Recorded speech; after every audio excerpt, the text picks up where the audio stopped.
What Mercedes just did is insane, so we're going to be going through that and 3 other stories in today's video. So make sure to like this video, and if you want more Mercedes news content like this, make sure to subscribe to the channel by hitting that red button down below. The first story is Mercedes have no choice but to give up on the Mercedes W14, team principal Toto Wolff has admitted. Despite introducing a raft of recent upgrades, Mercedes' W14 Challenger continues to frustrate Lewis Hamilton and George Russell, and the team have been unable to significantly cut their deficit to runaway leaders Red Bull. Mercedes were outperformed by McLaren at the British Grand Prix as Lando Norris resisted Hamilton's late attack to claim second place behind race winner Max Verstappen, while teammate Oscar Piastri held off Russell. Wolff admitted he expected Mercedes to perform better at Silverstone, a track the German manufacturer has traditionally excelled at. "I thought that Silverstone, based on our historic performances, was the best shot, but it wasn't," Wolff said after Sunday's British Grand Prix. "So maybe there's another track where we have the best shot of winning, because the characteristics of the car have changed. I always believe that we can beat Max Verstappen. We have a good group of people and the best drivers. We just have to give them a car that is more predictable and not the Diva 2.0, and much more complicated than the first one." Mercedes have failed to build on the initial upswing in performance their major Monaco upgrade provided, while rival teams including McLaren have since made much bigger strides. Wolff claimed that the F1 cost cap and wind tunnel restrictions have prevented Mercedes from bringing fundamental changes to their car.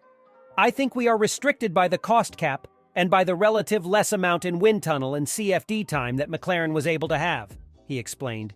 "They finished further back in the championship and they were like 5th or 6th mid-year, so they carried over that more wind tunnel time allocation, and that's why it's kind of difficult. Do I believe that we have upgrades in there that are going to fundamentally change the car? I don't believe so, but we have a few small steps that are to come. And you can see that if you find the 10th or 2 or 3, it puts you in a different position on the grid." Asked at what stage Mercedes will turn their full focus onto next season's car, Wolff replied, "I think pretty soon. We have no choice. P2 or P3 fundamentally doesn't impact me and the team. It's about coming back and being able to win a world championship in that respect. That's not going to happen this year.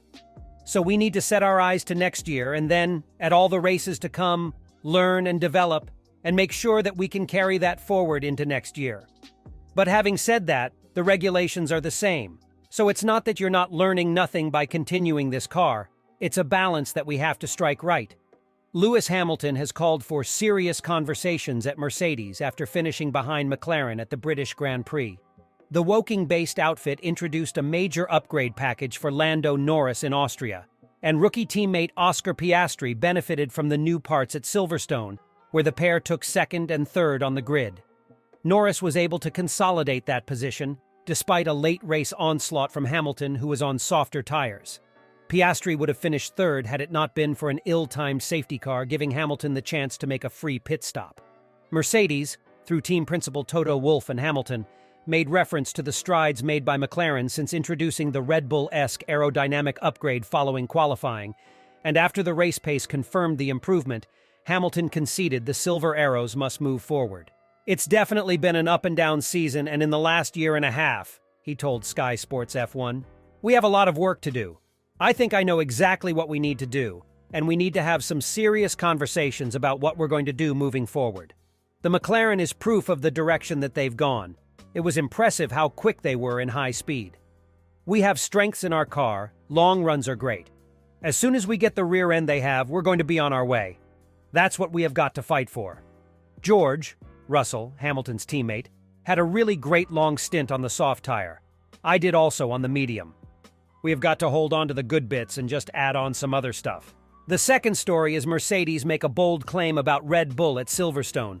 Toto Wolff believed Mercedes had their best shot to unseat Max Verstappen's run of 5 wins in a row at Silverstone, based on their historical performance at the track. Lewis Hamilton has won a record 8 times at Silverstone, 7 of which came with Mercedes, while the team also won with Nico Rosberg in 2013. Wolff expected their knowledge of the circuit to be a strength when speaking to media, including RacingNews365.com. "I thought that Silverstone, based on our historic performance, this was the best shot, but it wasn't. So maybe there's another track where we have the best shot." Mercedes introduced a major overhaul of their car in Monaco. and it initially produced positive results for the team, with a double podium in Spain and a competitive run to third in Canada. After Austria, they were left conceding that Ferrari had made progress with their latest updates, while McLaren have started to catch up in the tight development battle behind Red Bull. Wolff added, "The characteristics of the car have changed, but I always believe that we can beat Max. We're a good group of people, best drivers. We just have to give them a car that is more predictable and not Diva 2.0 and more complicated." The team did not expect McLaren to be as far ahead as they were during the British GP, with both Russell and Hamilton struggling to keep up with the straight-line speed of the MCL 60. The Mercedes still appeared to suffer from high drag, which in turn affects their top speeds. Wolff said the team has been working hard to unlock small gains on the car, but concedes they may need to focus on a bigger picture. "We've been fighting with the car for a year and a half trying to add performance. It came in, but it's just chipping away those small gains," he explained. "I really see the positives because fundamentally, I don't care whether we finish second or third, it's important to find our way back to fighting for victories and the World Championship.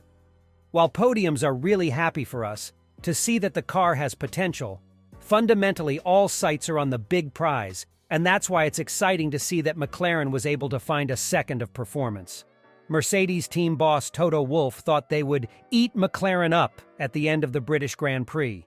Both Lewis Hamilton and George Russell had a tire advantage over Lando Norris and Oscar Piastri in the closing stages, after a late safety car forced McLaren to put Norris on hard tires while Hamilton was on soft. Piastri had already pitted prior to the safety car and elected to stay out on hards, with Russell behind on mediums. Norris was unhappy with the decision to switch to hard tires given the amount of laps it took to bring them up to temperature, with Wolff thinking Mercedes could easily overtake both drivers for a shot at a double podium. "When the safety car was deployed, I was pretty sure, if not convinced, that we will be eating up the McLarens and finishing with P2 and P3 or even challenging for the front," he told media, including RacingNews365.com. "We could have had a go at them in the first few laps, but they both raced very strong, and with their efficiency and top speed through the high-speed corners and on the straight, there was no way to pass them." That came as a surprise. When asked why Mercedes elected to put Russell on the soft tires at the start instead of saving them for the end, Wolff explained that the team thought it was a better opportunity for Russell to gain places at the start.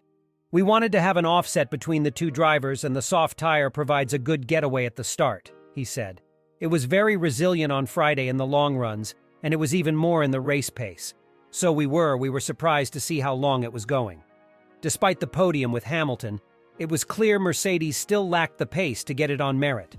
Wolff concedes that Silverstone did not meet their expectations, even though they have historically been strong at the track. "Overall, the car was not where we've seen it in Silverstone the last years," he admitted.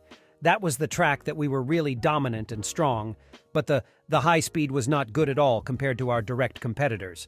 In qualifying, we were struggling on traction on the exits overall, so the car remains a handful." The third story is Toto Wolff is in trouble for the controversial sidepod issue.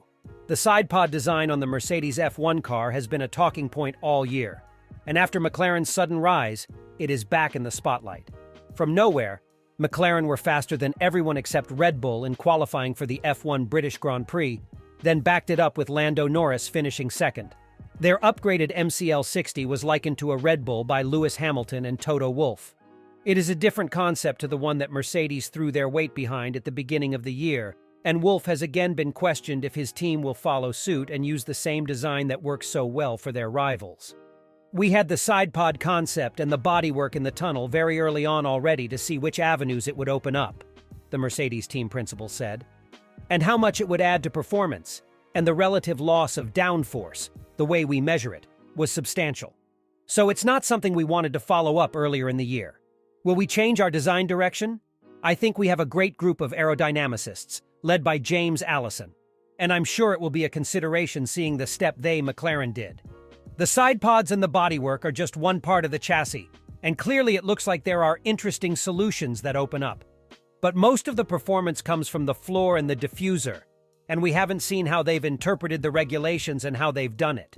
So in my opinion, it's just the package. We see that the strong cars all look a little bit the same when you look from the side and from top down. Certainly that has played in our minds already back in the day, but maybe that's just a little more indication where it goes. Wolff was asked how important wind tunnel and CFD time is to developing the W14. I didn't want to refer at all the reasons for the performance to the wind tunnel time. I just think it's just good engineering, good decisions, work well together on the right track, he answered. We need to see whether they can repeat that performance in Budapest, which is obviously the opposite in what you need. But this sport is about marginal gains. If you have 20% more wind tunnel time and allocation, and you gain 2 seconds over the year, that means 4/10 or 5th teams in additional performance, which is always going to help. But still, we need to have the right innovation and design it the right way. Put it on the car, and it needs to correlate with the car and the wind tunnel. So, chapeau! F1 returns in Hungary on July 23rd, where McLaren will be hoping to remain ahead of Mercedes. Once dominant Mercedes have played down the impact of staff leaving their Formula One engine division to join Red Bull's new powertrains company and other rival manufacturers. Mercedes won 8 successive constructors' titles from 2014 to 2021, when they had what was considered the sport's best engine. Red Bull have since been on top and have set up their own power unit operation for a new engine era from 2026, with several senior employees hired from Mercedes AMG High Performance Powertrains, HPP. Audi, who are taking over the Sauber team, are building an engine, while Honda, Ferrari, and Renault are also on the lookout for staff. HPP has 1,000 employees and lost some to Red Bull in the same way we lost some to Ferrari. And we lost some to Renault, and indeed the other way around, said Mercedes team boss Toto Wolff at the British Grand Prix.